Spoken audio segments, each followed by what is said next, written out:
Jewellery business start చేద్దాం అనుకున్నాను. Sale అవుతాయి అంటారా ఏమో కానీ ఇంటి దగ్గరికి వాయిదా అంకుల్ అయితే వచ్చాడండి. సామాను అవన్నీ తీసుకొని వచ్చాడు.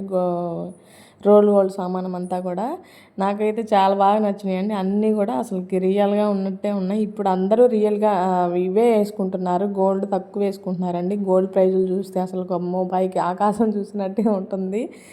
అయితే ఇక నల్లబూసల దండలు అయితే నాకు ఫుల్ చైన్స్ లేవులే అనేసి తీసుకున్నాను అనమాట. ఫస్ట్ వేసుకుంది నాకు అంతగా నచ్చలా. సెకండ్ వేసుకుంది మాత్రం సింపుల్గా ఉంది, బాగుందనేసి అది పక్కన పెట్టుకున్నాను. ఇంకా సాయిబ్రాక్ పట్టీలు కూడా తీసుకున్నాను అండి. 2 జతలు తెంపేసింది, అందుకనేసి తీసుకున్నా. ఇంకా బ్యాంగిల్స్, ఇంకా చిన్న పిల్లల చైన్స్, చంద్రహారాలు చాలా బాగున్నాయి. ఇయర్ రింగ్స్, ఇంకా మెడలో వేసుకునే చైన్లు అనమాట. అంటే తాడు మోడల్ అనమాట. అన్నీ కూడా చాలా బాగున్నాయండి. ప్రైస్ మాత్రం 350 చెప్తున్నాడు ఏదైనా సరే. బ్యాంగిల్స్ వచ్చేసి 100 రూపీస్ అనమాట. ఇంకా డిజైన్స్ అన్నీ కూడా చాలా బాగున్నాయండి. కాస్ట్ ఎక్కువ పడిందో తక్కువ పడిందో కామెంట్ చేయండి. జ్యువెలరీ ఎలా ఉందో కామెంట్ చేయండి.